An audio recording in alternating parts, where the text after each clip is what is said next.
Well, All this is cool. I love being on podcasts. It's but this is the first time I think I've done it where I'm sitting, relaxing on a nice couch. Really? Yeah, yeah. Interesting. Normally I'm at a desk. Oh, okay. Okay. Well, like I said, you've got all this memorabilia. I like it. I like them. I love movie posters. Ah, awesome. Yeah. Well, Sarah, was Sandy's right-hand man at the movie theater, Oh, so we okay. have a massive collection. I imagine. Yeah. Yeah. I had an uncle. Well, actually, it was my aunt's brother, I think it was, that owned a movie theater in Oklahoma, Oh, Tulsa that's cool. somewhere. And yeah, his garage was just full of movie memorabilia. That's freaking awesome. Posters and the cardboard cutouts and Yeah. all those fun things. Yeah, you're preaching to the choir. A collector's dream. Yeah. Welcome to Ordinary Joe's Extraordinary Stories, a podcast that shines a light on ordinary people and their extraordinary stories.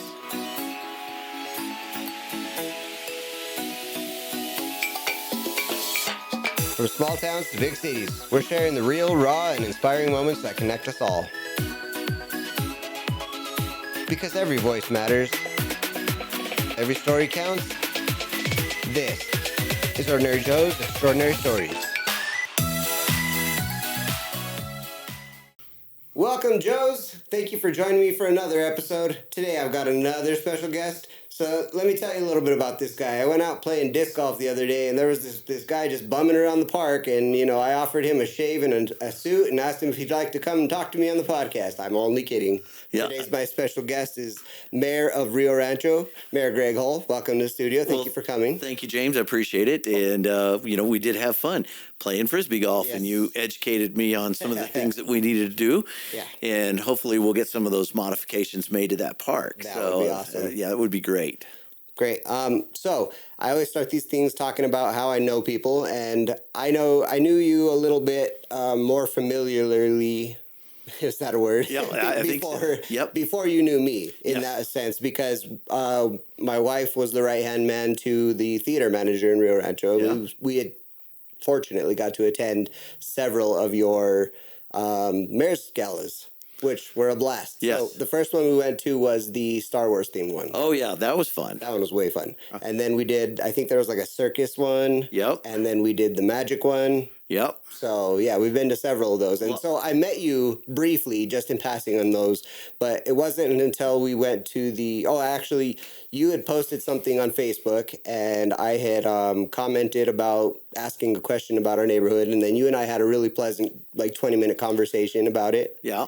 And then when we recently, last year, towards the end of last year, we had that bowling tournament.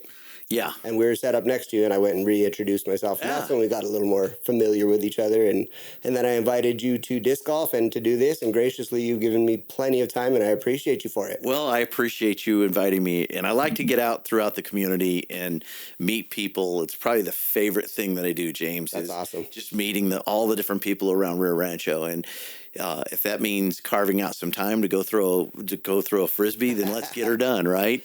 And awesome. Or attending all these various different events that you see happening around the community, because these events really are what bring the community together. And, really, as you go from whether it's the Mayor's Gala or to Sunday's Fun Day or this, that, or the other. Sure. It seems like there's, different groups of people that go to different things. So it's important to get to as many of these places as I can get. Of course. So that I interact with as many people as possible, so that it doesn't make it look like I'm just kind of stuck in one little niche and I just stay over here in my world and everybody else is over here, right? Yeah, I hear you. So, but it's the favorite thing that I do is getting out and meeting people in the community. It's really cool. I've had a lot of fun with you, and which one brings me to something I wanted to ask you about. You're very active. Have you always been so active? Playing sports and whatnot. Has this been part of your life forever? Or okay, so I don't necessarily play sports. Just full disclosure, but I'm never opposed to trying sports. Right? It's like, okay, so I've had people invite me out to play basketball, and you find out really fast I don't know how to play basketball. But hey, I will give it. I'll give it the old, as they say, the old college try. Right? That's great. Great. The other day, I got invited to a charity softball tournament, and I found out that I cannot throw the ball very far. So they put me at the catcher's plate, behind home base, and I seem to find a good pace there, right? But playing softball, had not done that in a long, long time. And so I try to get out. And then, of course, one of the things that I love doing is kickball. Oh, cool. When we do Mayor's Sunday's Fun Day at Haynes Park, we put on the Mayor's kickball tournament. Okay. And we always have a blast with that. That sounds fun. Yeah. I'm going to have to join that one of these times. Absolutely. You got to put together a team, get signed up through the Kiwanis organization that puts on the Mayor's Sunday's Fun Day, and come out and compete for the Tony Popper Memorial Trophy. Awesome. And get your name on there. That sounds like a good time. It is. All right. So tell me a little bit about your background. Like, where are you born? Where are you from? Are you born and raised here? Or? No, actually, I was born in Tulsa, Oklahoma. No kidding. I went to college in Tulsa. Okay. And raised all over the United States. Awesome. So for those that don't kind of know my history, I was born in Tulsa. Then we moved to Wichita, Kansas, Sioux City, Iowa. Wow. St. Petersburg, Florida. Holy cow. Memphis, Tennessee. And that's actually Germantown, Tennessee. It was a little town outside of Memphis. Kind of like Rio Rancho is to Albuquerque, Germantown is to Memphis, right? Sure. And then from Germantown, Phoenix, Arizona, then Pagosa Springs, Colorado. And Pagosa Springs is where I graduated high school.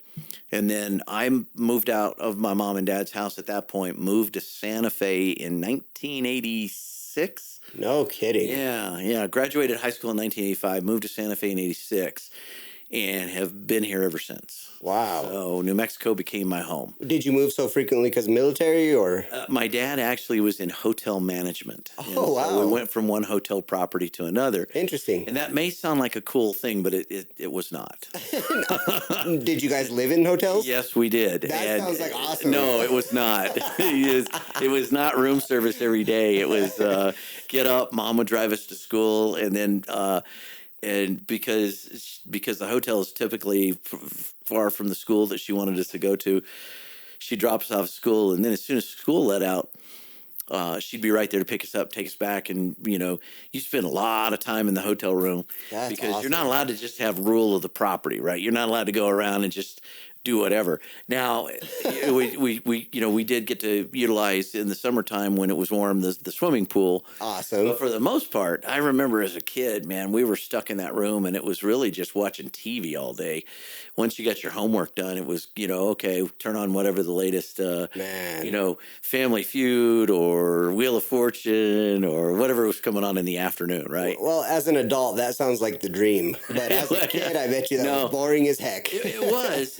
It was a little bit boring because we wanted to see if sometimes you wanted to stay after school and hang out with your friends, but that wasn't an option. It was get in the car and we're going, back to the property, and that's what we did, and it was an interesting experience, growing up. But at the same point in time, one of the main reasons we landed in Rio Rancho and said we're going to stay here until the kids are grown, was we wanted them to have the benefit of growing up in a single community, right? Okay.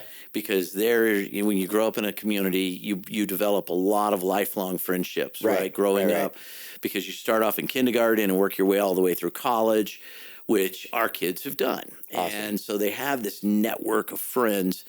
And I remember it was interesting to really kind of figure out who that network of friends is. As a parent, I don't think you really realize the tentacles that your kids have in the community. But in 2013, when I announced I was running for mayor of Rio Rancho, I quickly started to find out who all knew my kids. That's awesome. Oh, yeah, we know your kids, I'm like, hopefully not in a bad way. Hey, kids are kids, man. What are you going to do? Right, exactly. So you said you moved to Santa Fe in 86. When did you make the move down to Rio Rancho? So we moved down to, from Santa Fe, we moved to Albuquerque. And I'm going to say we moved to Albuquerque in, I'm going to say the early 90s, 86. Yeah, it was 90, 91.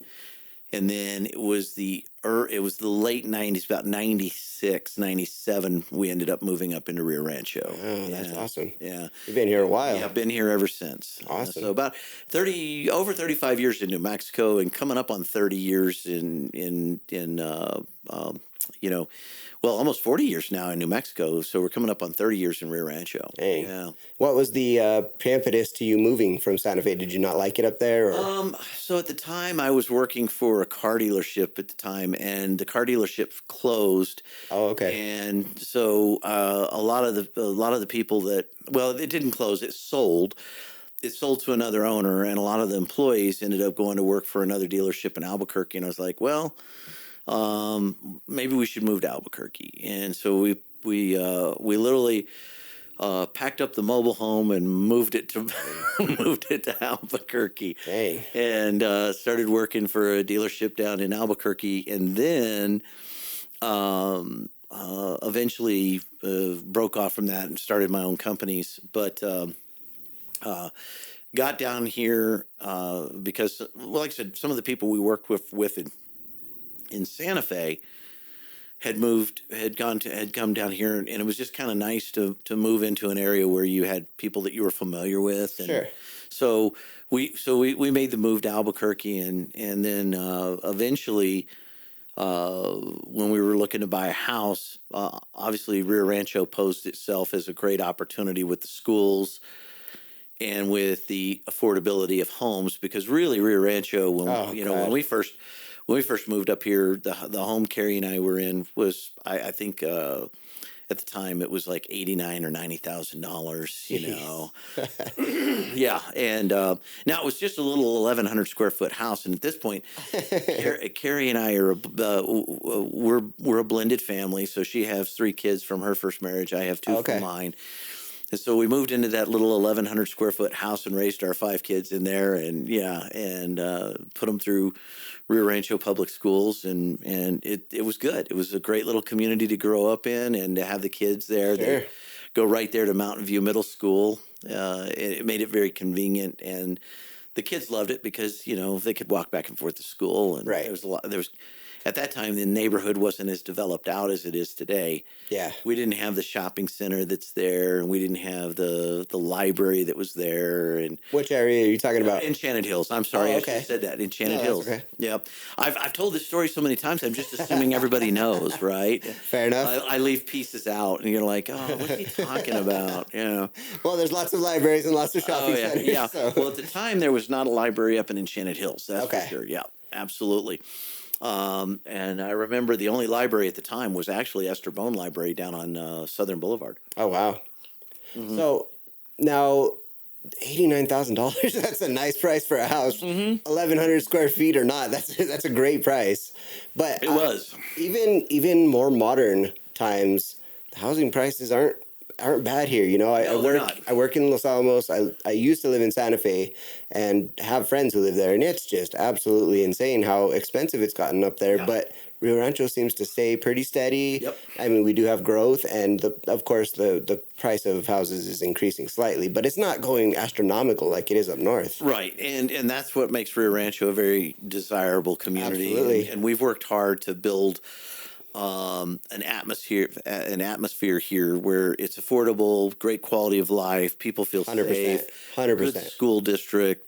All of that can happen. Plus, you can have the growth as well. And Rio Rancho is still the fastest growing city in the state of New Mexico. And I can vouch for the safety. Like, man, if I was to leave my garage open and all my cars unlocked, I'd feel perfectly fine. Yeah, we leave. It's funny. We typically we'll leave our garage door open too. We live in Cabazon, and we'll forget about it. Yeah. So we had to buy one of these garage door openers that you could program, because we'll go to bed and forget the garage doors open. It's never been a problem, but right. But now we have that. Now that garage door closes at a certain time. We've programmed it so if we forget it, it closes itself. Well, yeah. And police response, it's fast as shit. I've never seen such quick response in any city before. We have great police here. Our law enforcement is just absolutely wonderful. And, that's one of the main things that I have worked hard to support is maintaining those levels of public safety while you're having, exponential growth. And whenever you have growth, it does put a strain and it definitely taxes the infrastructure. And part of that infrastructure is the police department. And so we have made that a high priority. And under my administration, we've more than doubled that police budget over the years, over an 11-year period, because we're growing and we have to make sure that the police officers have the resources necessary to respond to our emergencies. And so we've seen, and our approach has been effective because crime is really not on the rise. I know people are more aware of crime in Rio Rancho because, I think primarily because of social media, stuff like this, right? 100%. So if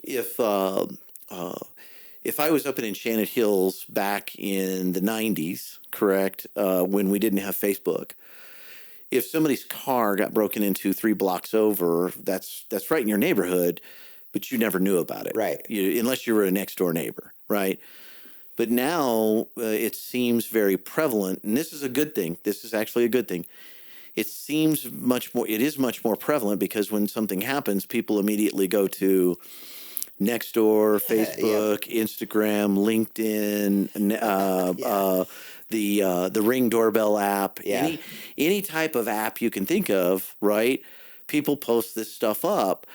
And really, the reason I say it's a good thing is because it brings awareness and it alerts people in their neighborhood that something's happening. And if that alert goes up, people are paying closer attention and they've got their eyes open. They're looking for suspicious activity, and that becomes a major role in helping us address any type of criminal activity that we see going on in the community. So, there is a flip side to that coin, which is a negative one. There's a whole bunch of connotations that make it political, and the mayor isn't doing this, the police department isn't doing that, and it's only because they're aware of it. And I have a similar allegory to that. Is now you turn on the TV and you see all these stories about plane crashes and about go-arounds and incidents in the aviation industry. Well, those always existed. It hasn't grown or decreased, but there's more attention brought to it now because they can politicize it. So that's kind of a negative to all that stuff. I agree with that, but I think for the most part, when people politicize, or they go out and they you take to social media about crime. Well, number one, for example, crime's going to happen anywhere you go. There's nowhere in the world that it is immune from crime. 100%. So it's going to happen. Anybody that promises you that they're going to eliminate it 100% is a liar. Okay, it's end of story, right? And so what you have to do is look at the data.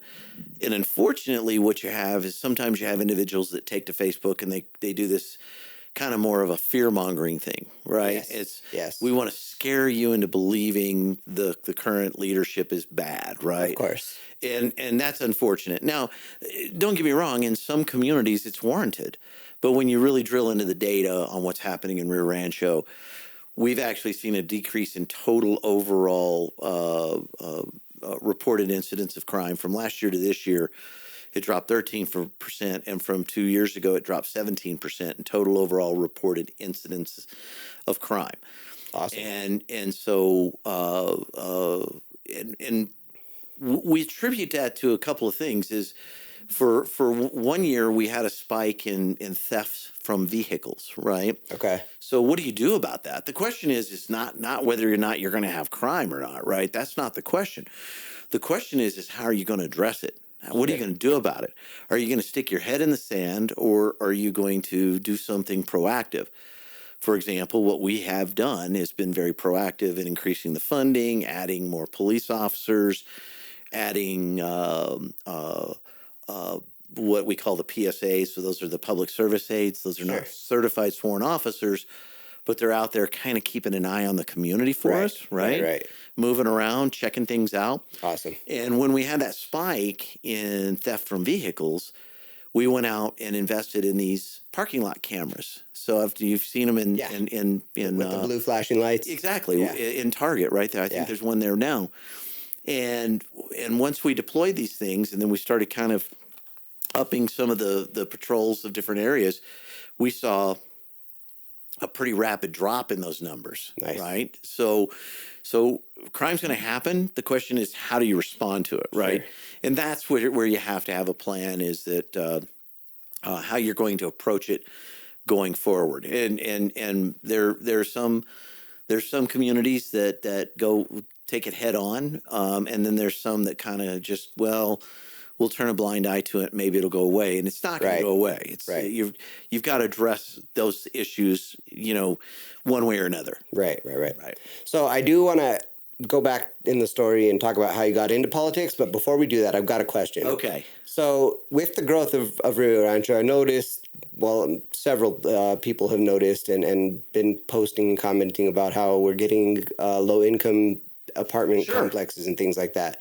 Well, along with that, there's this perception that with those apartments coming up, there's going to be this huge, massive amount in crime that's going to suddenly start to overwhelm the community and the officers. And, what are your thoughts on that? Well, my thoughts is that once again, that's kind of the fear-mongering. Fear-mongering, right.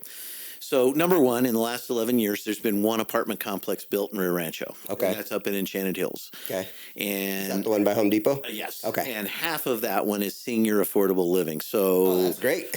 So yeah, on the senior affordable living, you've got folks that are on a fixed income, and I think the problem we run into here, James, is people take a very narrow view of what's going on here, right? Oh, yeah. Is it if you're going to build an apartment complex or a townhome, it must be for a very specific segment of people, right? Right. But that's not true. When I came out of high school, I lived in an apartment, right? Yes. It's transitional housing from going from you moved out of your mom and dad's house. You're trying to establish your credit rating. Right. You're trying to get a foothold on a job. You're trying to save some money.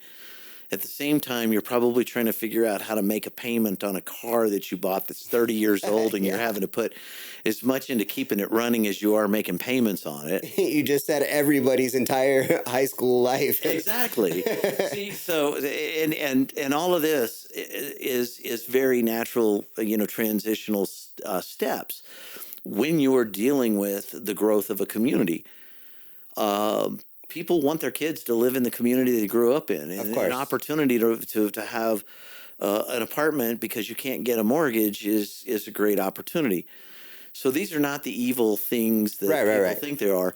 And if you look at the crime percentages, there's no more crime per population in those than you're going to see in some of the areas of the city on single-family residential housing. Well, now that you said senior living, low-cost senior living, that's great. Like, and I get the stigma is people assume low-cost housing is for the drug addicts and for the young kids who don't have any responsibilities. But being that there's seniors out there that need places to live, that's a great thing for the community and for the people. Absolutely. And I think everybody, not everybody, some people tend to forget that there's two ends to the spectrum. Sure. You've got kids that are getting a foothold in life. Sure. And you've got seniors that are kind of winding down end of life.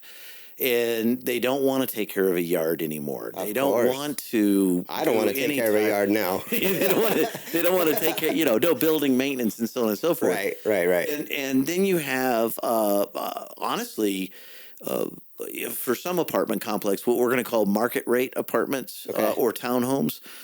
Professionals that don't want to own a home love these things. Yes. Right. Yes. So. And look, I'm going to equate this to my life because some people don't like it when I do this, but I graduated high school. I went immediately into the workforce, and my first place that I rented was a mobile home that was parsed out into 4 studio apartments. Oh, wow. Okay. It was probably about a 20 by 20 studio apartment, right?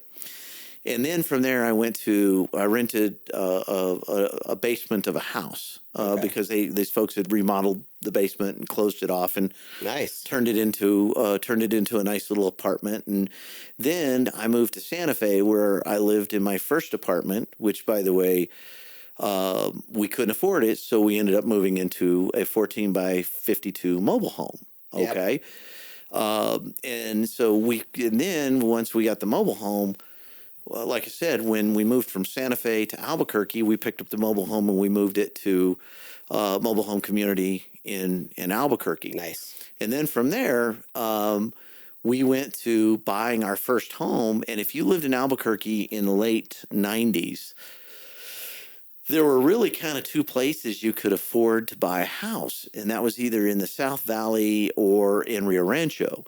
So we came up to Rio Rancho and looked at it, and Rio Rancho was basically an affordable housing community. That's what it was. Wow. It wasn't labeled that, but that's what it was. You could come up here and buy a house on a nice piece of property and raise your family, right? Right. So you've got to have all these different levels of housing available, because otherwise, James, what we're going to do is I've seen these on some of these fixer-upper shows, right, where people I heard this one person's story where I'm not sure what community they lived in, but they said, look, they graduated high school, went to college, could not afford to move back to their home community. Oh, man. Kind of had to go and earn their way back into the community. And 15 years later, they were able to finally buy a house and move back to their home city. Jeez. That's not generational. That's not generational legacy, right? Right. And so for me, I want all my kids to be able to live in the community that I live in. I want my grandkids to grow up around me. Sure. My grandson is renting an apartment right now. Okay, and that's until he gets his toehold. He's learning his trade. He's learning his craft. Awesome. And as soon as he gets his toehold on that, he'll probably end up trying to buy his first house in the next 5 or 10 years. Good. Who knows? But you have to look at the whole spectrum. And I will point out the fact that you live here. You live in this area here. I know that there have been crimes in this area, right? Don't tell me. I don't want to know. No, I know, but I'm just saying. But yes. and then whether it's in Vista Hills or in Enchanted Hills or in Northern Meadows, Star Heights, there Cabazon, right? Yeah. There have been crimes in those areas, and those are all single-family residential housing developments, like right? You said, no community is going to be immune to crime. No, it's not. But you do have to, I think as part of a good total overall planning scenario, and once again, if you go look at the comprehensive plan for the city of Rio Rancho from back in the 90s, 2000s, there was a comprehensive plan. And it basically said, look, as the city starts building out and you put schools here and you put grocery stores here and you put public facilities here, the closer you get to those public facilities, the higher the density should be, right? To make it more accessible to people that might have a car, the kids might need to walk to school, this, that, or the other. So my thing when I hear the chatter about affordable housing, townhomes is one of my biggest head scratchers. I scratch my head on that one because we have a gated townhome community in Cabazon, and those homes sell immediately, and they drive up the comps in the area. So I look at some of your arguments is that these apartment complexes drive down property values, but I would submit that that's anecdotal. Sure. There's no evidence to that. If you look at the property values of the single-family homes that are in the area of Arrowhead Ridge, those homes are all worth, double today what they were 10 years ago. All of them. Right. So Arrowhead Ridge has not brought down the property values. If you bought a home in Rio Rancho in 2014, the median value of a home was about $140,000. We paid $140 for ours in 2015. Not this one. This is our second home, but okay. Well, the median value of that home that you paid for before is now about $360,000. So the home values have gone up because once again, Apartment complexes and other types of multifamily developments, so long as you have good public safety and you're giving the police the ability and the resources to enforce the laws, you're going to be okay. Yeah, that's you're going to be okay, right? I think about the apartments. Here's some apartments that people probably don't even know about, but they're there. You just don't think about them, right? The ones that are running along Ridgecrest as you go right behind Target. Okay. Yeah. There's apartments there? Yeah, right there. Okay. Yeah, absolutely. And they run right there back there behind Ridgecrest, and we don't have any, they've been there. Wow. The apartment's on Pinnacle. Okay. Back there as you go off of High Resort. Yes. None of these are actually really nice. None of those have driven down any property values, right? And then you've got the Safe Light Boulevard apartments. Okay. Those have had zero impact on the value of Enchanted Hills. Good. That's awesome. You see, so it sounds completely beneficial to the community and the exact opposite of what people are talking. It is, and when you have those individuals here, and for the individuals that are there that are paying rent and they're spending their paychecks, they're going to the grocery store, they are buying stuff from local communities, they're going to the restaurants. They're adding value to the community. Yeah, they're adding dollars to the local economy.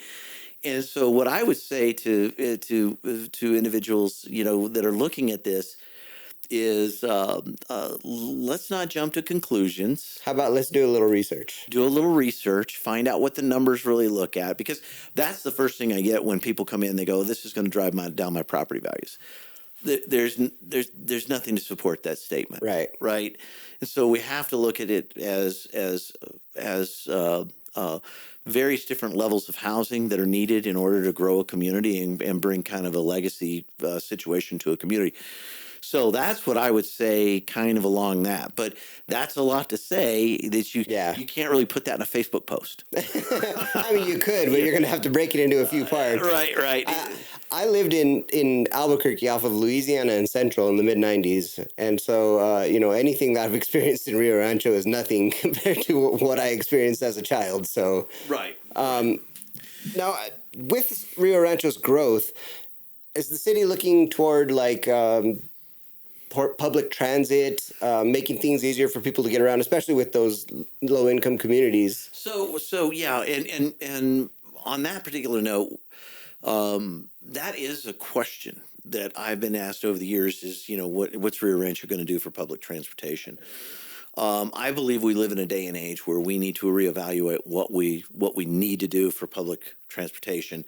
Mm-hmm. And I'll kind of explain what I'm saying there. Right now, we have a system called Rio Metro that really services our senior citizens, right? That's perfect. So that's in place. And we work with the Mid-Region Council of Governments and Rio Metro Transportation to fund that here in Rio Rancho. But let's go to the bigger question. When are we going to get a bus? Like the working class. When are we going to get a bus? So I think personally, and we haven't figured out how to kind of structure this yet, but I'm working on it, I'm always a big fan of using the infrastructure that's already there. Of course. Okay. And the infrastructure that we have in place today that we didn't have 30 years ago is Uber and Lyft. Okay. So you've got people out there that are looking to make a buck. Yeah. Picking somebody up at one location, dropping them off at another, right? And then picking them back up, taking them home. Right. Instead of spending, $50 to $100 million implementing a full-blown bus transportation system that will, for the most part, run around pretty empty, right? And you're not going to have the volume in there. And Rio Rancho is so spread out, it would be an extremely expensive system to maintain. You've got to add so much to keep that up and running, and maintenance costs, insurance. Okay. Sure. Just a huge amount of cost to put that in place. My thought would be is find a way that we can set up a fund for people that need those transportation services. Sort of like an indigent fund. Yeah, well, you just hey, senior citizens just on a fixed income, right? Right. I mean, it doesn't necessarily have to be indigent. Well, let's face it though, with Uber and Lyft, they're not exactly cheap, and that's not something that's controlled by the city. That's Correct. something that's Correct. regulated by those companies, and those companies don't make it easy on the drivers or the passengers. Right, but if you could figure out a way of putting it together, that's why I said we don't have all the solutions to it yet. But if you could set up a fund where you could issue a ride code, okay, all right, and then people call for a ride, they give the ride code, the ride gets paid for out of that public transportation fund. Okay. I think you could accomplish what you were looking for by doing that for, say, I don't know, maybe $500,000 a year as opposed to $50 million initial startup cost plus millions of dollars a year running buses up and down the street. Okay. Because James, what you're looking at in a situation like that, just the startup costs alone, would be a massive tax increase on the population of Rio Rancho, right? So that's if you figure out how to set aside some money and just say let's do ride codes, and then the money that goes in, and I can't control how Uber and Lyft run their businesses, right? You can't. But if you had a program out there, and I know this program exists because the United Way, I think, has a program about this. They've started this up as well, helping people in certain situations get rides. Awesome. And I've actually been talking to some folks over there about possibly utilizing that system that they already have in place and seeing how we can maybe piggyback on that as the city of Rio Rancho, right? I like that. But if you have a ride code, it doesn't necessarily have to be indigent. It's just somebody that doesn't want to have a car payment, right? I mean, maybe you don't. There's so many people today that don't own cars, that rely on rideshare. That blows my mind. Yeah, right? Well, in Rio Rancho, it's probably less by population, but you get into some of the larger cities, like whether it's Los Angeles or San Francisco, Houston, New York, people that don't own cars and they use ride services to get in and out of the community, get in and out of the city, and as opposed to owning a car and having a car payment, right? Sure. So I know as a young kid, I probably would have preferred to just pay for a ride as opposed to a $400 a month car payment. No kidding, that's crazy. And that was back when you could get a car for $400 a month, right? Yeah. I don't even know what a car payment looks like these days. It's got to be well over $1,000 with the price of cars. No kidding. So once again, it's not about being indigent. It's about I'll be honest with you. If I had to go finance a brand new vehicle today, I don't know that I could afford it, James. I mean, because I've seen the stickers on some of these things. These they're pretty pricey. They're when I was in the car business, window stickers that were over $20,000, $30,000 blew me away. You're like, how does anybody afford that?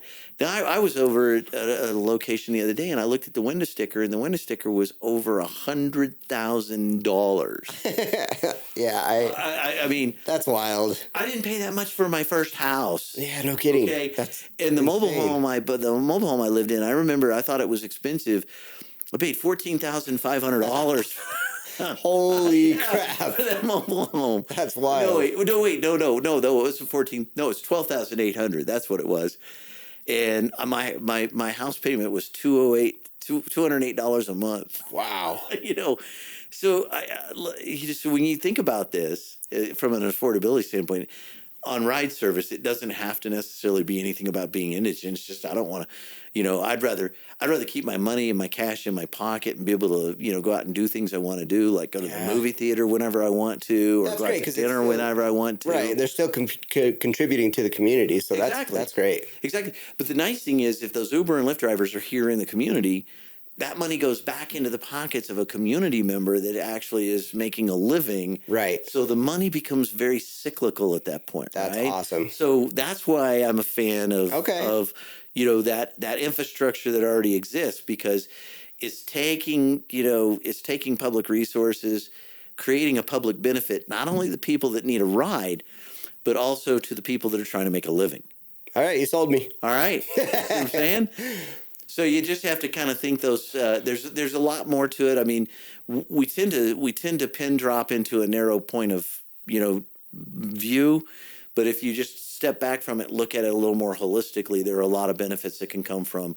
That's really cool. Something like that. And this is the first time I've really had the time to actually talk about this idea on a podcast. So you're getting it first here, but oh, you heard it first here. Yeah. So that's an idea I have. It's a concept. We just haven't had it figured out how we can structure it.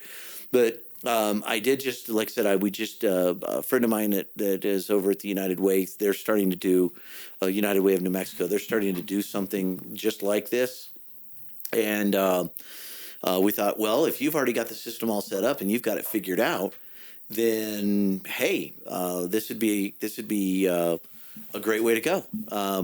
If we just partner with you guys. So maybe we're closer today than ever before, right? Sure. Who knows? But more to come. Okay, great. So let's take it back a little bit. What got you into politics? How did that all start? Oh my goodness, that's actually a funny story. I owned a packing and shipping company called Certified Packing and Crating, and in 2012 I sold the company. Was just going to kind of take a step back, and as I was kind of looking for that next thing to do, I had people approach me about helping them get their business set up. So cool. I kind of got into the business startup consulting a little bit there. Yeah, buddy. Here's how you get a business license. Here's how you do this. Cool. Here's how you file with the federal government. These are the tax forms that you're going to need. You've got to go do this and this and this and this and this. And I had the check sheet in my head. So, but as I was helping these folks, I realized it was a little bit hard to do business in the city of Rancho to get a business license. And for example, if you wanted to get a home occupation business license just to do, like, let's say you're running a real estate office from your home or an accounting office from your home. Okay. Just getting that at-home business occupation license was extremely difficult. And of course, whenever you step back and you're in a group of people and you complain about government, the first thing they tell you is, well, you ought to do something about it. Easier said than done. Easier said than done. And it was kind of interesting because in 2012, late 2012, I had several people that some of them I didn't even know who they were. They just, hey, have you ever thought about running for mayor? I'm like, first off, who are you? And second off, why would you ask me that, right? And quite honestly, after about 3 or 4 people asked me this, unrelated, I decided literally to go Google, how to run for mayor. Right? Wow, that's awesome. I just hit the internet. But it's the same way I started my business. It's just, okay, I Googled information. How do you do this? How do you do that? Where do I get this? Where do I get that? What are the rules around this, that, or the other? Everything has its own set of rules.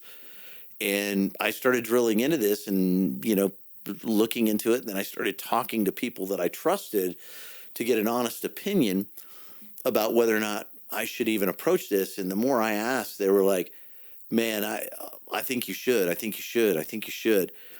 Wow. And then, so, one thing led to another, and I put my name in the hat for mayor. And I don't know when this show airs. What's today? Today's the tax day. Today's tax day. It is. Okay. So I was officially elected April 15th today. No kidding. Today was would be the 11th anniversary of my being elected. Wow. As we're talking on this interview.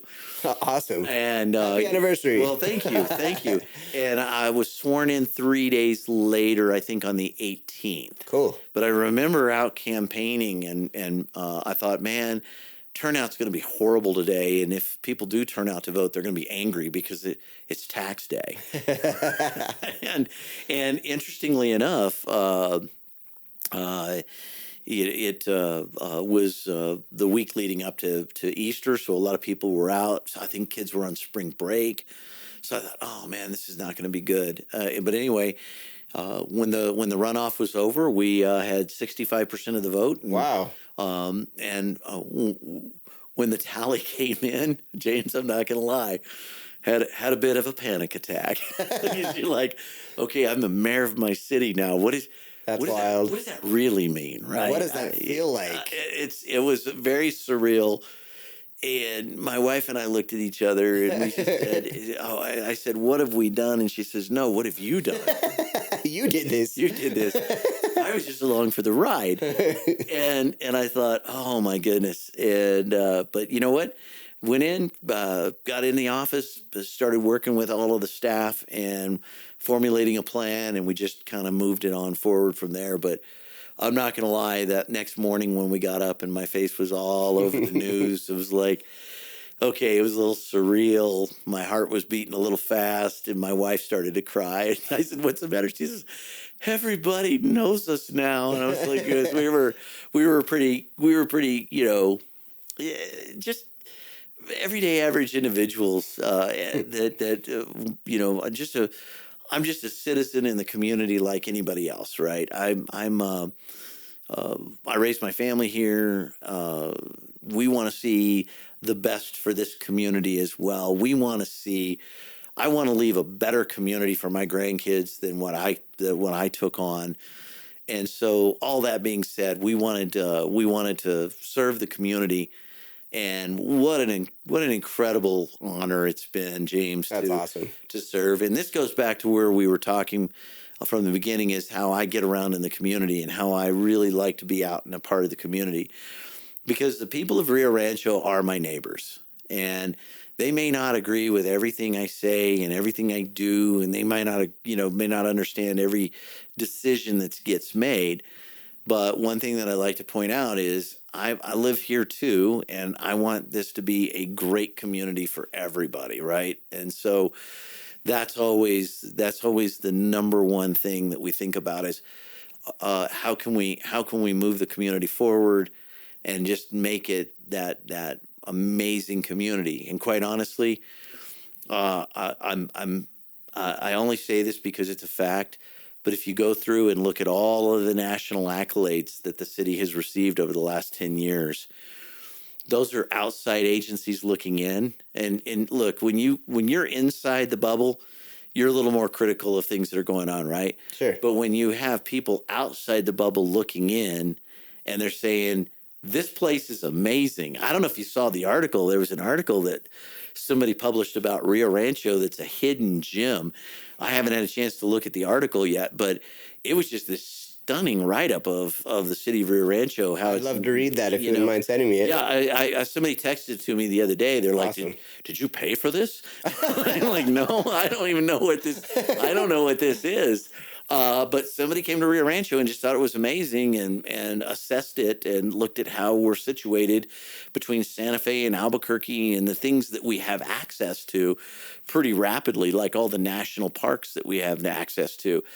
Think about it. You're just a few minutes to the north, and you've got Tent Rocks. I don't know if you've ever been there, but that's just I've not. Oh, you got to go. Okay. It's a beautiful little hike in there, and then a hike right back out. But Tent Rocks right there at Cochiti Lake is amazing. But then you've got Santa Fe ski area right there, and you just not too much further just not too much further up north as you go into Taos and Red River, and and then you've got Carson National Forest, and you've got all the pueblos in the area, and just a lot of really great outdoor space. And we're situated to get to these places pretty rapidly, right? And so we do live in an amazing location. I can absolutely attest to that, because my wife and I moved down from Santa Fe in 2014, and I grew up in Santa Fe. I loved it there. I was obsessed with the place. I was like, all my friends are here. My life's here. I'm never going to leave. And if I do, I'm going to hate it. Yeah. Came down here and I was like, within a week, I was like, this is the best place ever. I'm never leaving. Right. No, and it's wonderful. And we're fighting hard to keep it as best we can. But I also remind people that when Rio Rancho was first developed, right? There was a company here, still is a company here, called AMREP. And at the time, they sold off half-acre properties all over the world, right? And we still have this fragmented ownership. That's going to be a legacy issue going far into the future. But as developers and property owners assemble these half acres and get them back together so that they can do what we call, meaningful developments as opposed to just this, a house every half acre and with no amenities. You think about Rio Rancho at the time, it was 90,000 acres, all zoned R1. What does that mean? That means residential. Okay. Single family residential. Okay. Is what that means. Kind of like in the old Rio Rancho estates. Right there behind Haynes Park. Okay. Yeah, that whole area, that's what the original concept was. Okay. And you think about 90,000 acres of that as you head out into Mariposa and get up in the north end of the city. Where were you going to put the commercial? Where were you going to put the grocery stores? Where were you going to put the gas stations? Those are all overrated. We don't need those. Right. Until you're sitting on E and one's 10 miles away. Yeah. Right. Then it's not so overrated. Yeah. So you've got to have these resources planted throughout the community. So one of the big struggles back in the 80s and 90s was, okay, we've got all this R1 property. Where do we put commercial? So there was a lot of rezoning that was done at that time that at the time made sense, but today does not. Oh, wow. You see, so you always have to be fluid in your thoughts and understand that a city is a living organism. It's never going to be exactly the same from one day to the next. Sure. And as we've grown in population, we're becoming more and more and more attractive to commercial investors right now. Oh, cool. Because, well, let's go back to 2014 when I took office. The median household income in Rio Rancho was less than $55,000 a year, right? Ouch. Yeah. Today, the median income is over $85,000 a year. So now with that, when companies like Buxton and other retail evaluation companies look at Rio Rancho and they see those numbers, they go, oh, this would be a great place for this business, and this business. And they kind of send out the beacon that says this is a good place to do business, right? And that's why we're about to get Market Street. Market Street's going to be an incredible new grocery store, and that's how we got Sprouts. That's how we got natural grocers, right? Awesome. All of these things came in because they saw the opportunity in Rio Rancho. Heck yeah. And the thing that we have to be open to is we have to be open to business when those individuals want to make those investments. Okay, so there's a couple things I want to talk about real quick. I know we're running short on time here, but yeah, that's okay. I do want to commend you for all the work you do with dogs. My wife and I are dog parents, and we love everything that you do with helping adoptions and getting the word out and kind of making it less of a on the spot thing and more of a public, hey, come over here and check it out thing. Right. Love that. We love that. I always have to remind people that, like with the animal shelters and our animal resource center, we've done a lot of upgrades to the animal resource center, and we need to continue to grow that because our goal is any animal that comes in there, we need to find them a home. Absolutely. Right? Love that. And we don't always accomplish that goal, but we do have to remind people where this problem, what is the catalyst of this problem? The catalyst of this problem is people not being responsible with their pets, right? Right. So when we go and round up a stray, or we go out, or people just come and drop animals off at the Animal Resource Center, we have to either get them to a rescue, or we have to get them adopted out as quickly as possible because we can't warehouse every animal in the city, right? So there's just real limited capacity there. So I encourage people to please be responsible. And look, I don't know when this is gonna air, but we're right at Easter.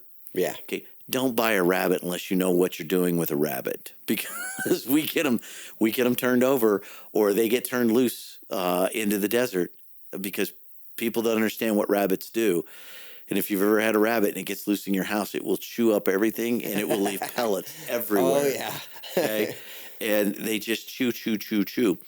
But people think that's a cute thing to do during Easter, right? Is go out and get a rabbit. And that was like people adopting dogs for COVID, and then when COVID ended, they no longer wanted them. Right? No, they did. Our shelters were empty during COVID, and as soon as COVID was over, they just dumped them right back. And so inconsiderate. I say shame on the person that leashed and we've had this happen not once, but quite a few times, where they come to the front door of Animal Resource Center in the middle of the night and they leash a dog to the door.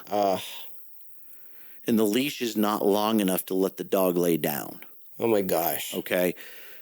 Shame on the person that does that, because I love animals. And I tell you what, I got my 2 little rescue dogs, and when they get hurt, my heart just panics.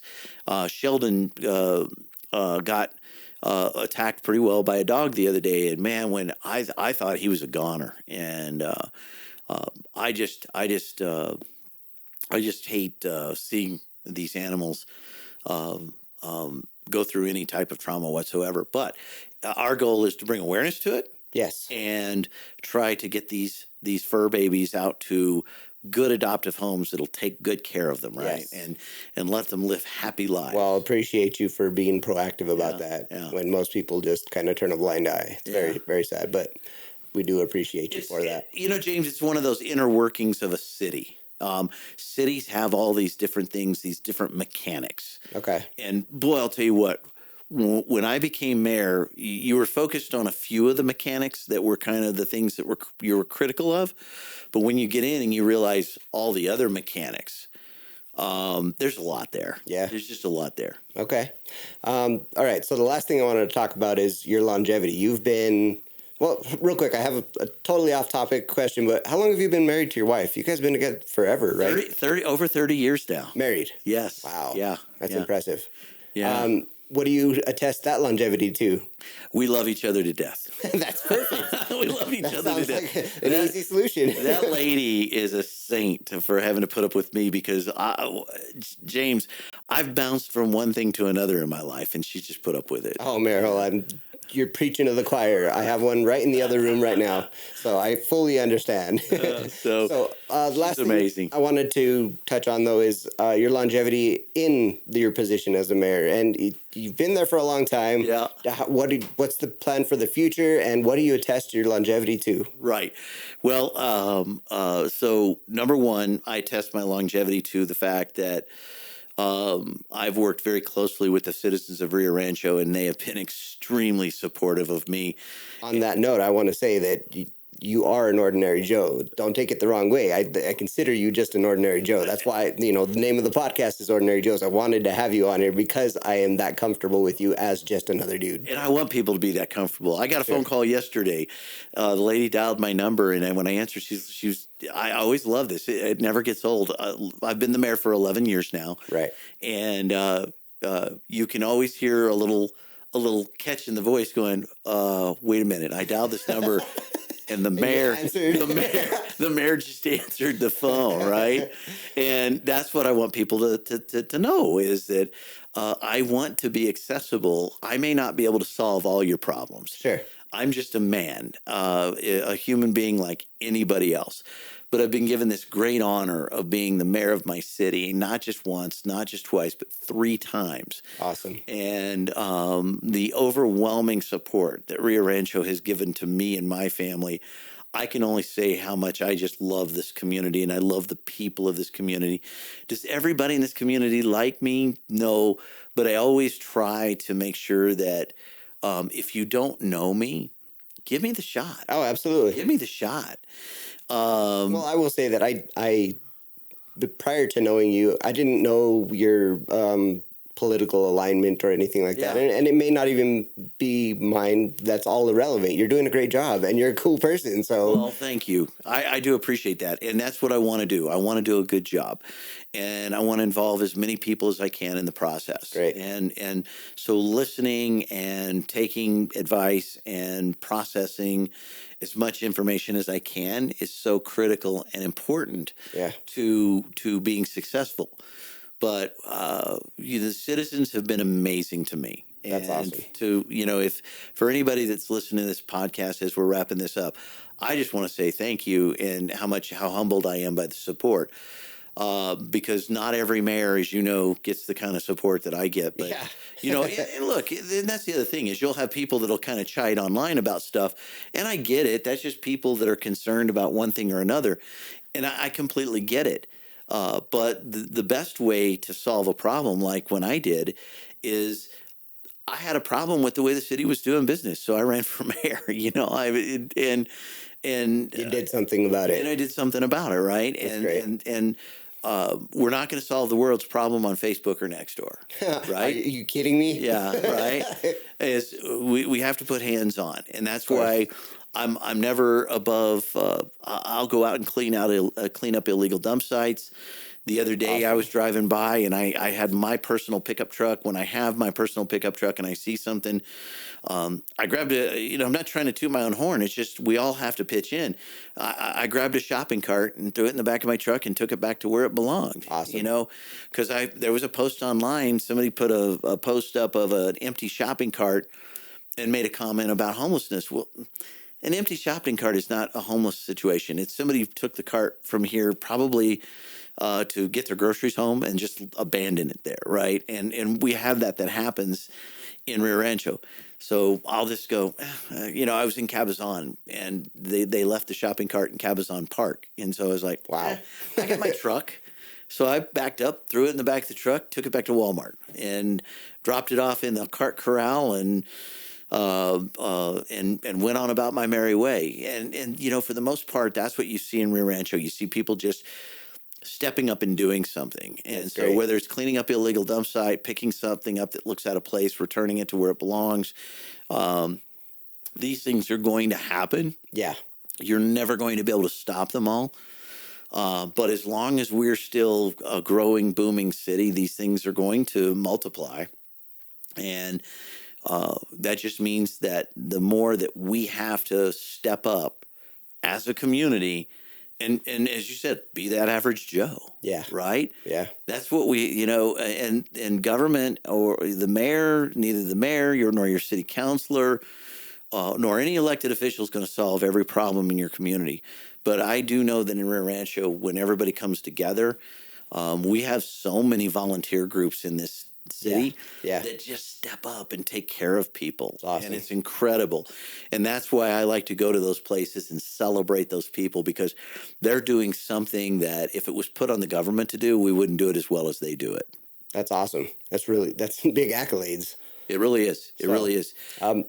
So we got a lot going on in Rio Rancho. So tell me about moving forward, what your plan is for the future. So moving forward, as of this broadcast, we announced that we're going to have an election announcement on June 2nd. That's on the internet right now. That's kind of why my phone is buzzing like crazy over here today. Fair enough.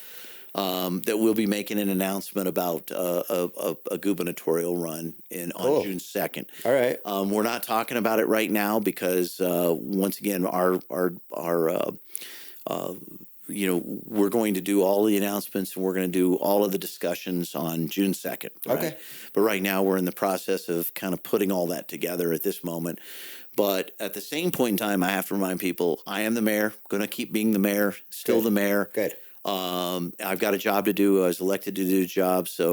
And I'm here today as the mayor of Rio Rancho talking about Rio Rancho because I'm the mayor, right? And I want to do the best job that I can possibly do. Okay. And what about your personal life? What's your next 10 years look like? Oh, just do you guys travel or? We do, James, this is another interesting thing is that before I ran for mayor, things that probably shouldn't have kind of frightened me, right? So I started doing things that took me out of my comfort level. Like, oh, good. I went and rappelled down a mountain. You're wild. You're a wild man. And since I've become mayor, I've learned how to scuba dive. And that's cool. So last year, Carrie and I went to Belize, and we went as soon as I rolled off the back of the boat, adjusted my goggles and looked down, 4 huge reef sharks right below me. And I'm like, okay, here we go. I'm diving with sharks. And this is coming from a kid that was, when I was very young, my aunt took me to see Jaws. And so every body of water had a shark in it, and I didn't want to be there, right? So That's this was a huge fear for me, right? Sure. Being in the ocean was a massive fear. But a few years back, Carrie and I went to Hawaii, and we did this thing called scuba diving. And I was very nervous because I was jumping off into the water, and I didn't know what was there. and got in there. And once I got kind of below the surface and just saw the underwater beauty, I became immediately enamored with it. That's awesome. So we dove in Belize, and the Belize dives were absolutely phenomenal. So going forward, our vacations now kind of revolve around diving. Oh, cool. Yeah. So we're talking about possibly going to Cozumel because there's the channel there. Okay. Is a great, what they call a drift dive, and I've never done that before, so I want to check that out. Very cool. And then I still haven't gotten the courage up to do a night dive. That still is a little horrifying. No, I hear you. Pitch black down there, right? Yeah. But and everybody tells me, "Oh, you got to do a night dive." Not yet. Well, and then light doesn't carry underwater the way it does above the water. That's wild. You have a very limited view under there. So even during the daytime, you have a very limited view. It's right here. Yeah. Okay. Yeah. This is no your peripherals. view, right? Yeah. So.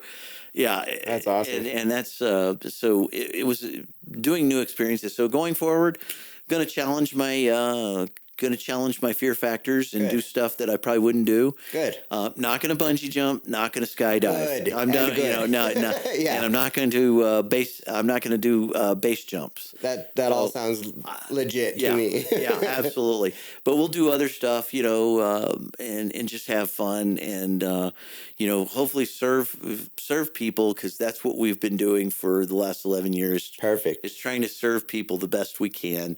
And I just remind people I'm not perfect, not ever going to claim to be, but we, as best we can, help people, serve people, sure, and continue to promote growth and development in Rio Rancho. Good. Okay, well, you've been extremely generous with your time, and I greatly appreciate it. But before we get out of here, do me a favor and just let people know how they can get a hold of you if they have questions, or promote your YouTube, your Facebook, all that good stuff. So I have a podcast. It's called the Mayor Hull Podcast. No kidding. It's on Spotify. Why didn't you tell me? I'd have done some research. I'm sorry. I should have. I thought, you know what? I never know what people do or don't know.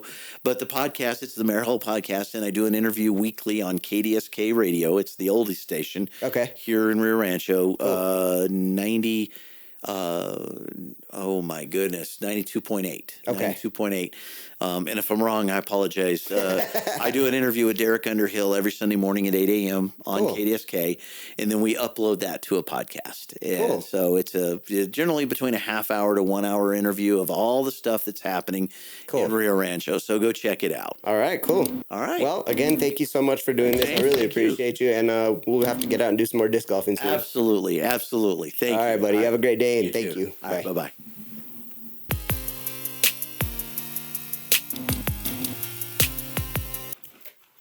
So glad we got to do this. Yeah. I appreciate it. That was a lot of fun. Good topics too. I always appreciate the having the opportunity to kind of speak around the affordable housing thing, because everybody thinks it's Section 8. It's not. Well, it kind of just came to mind when when you were bringing stuff up, and I know people want answers for that. Nobody gets to have the luxury like I do of having you in their home. Right. So right. Well, at this point.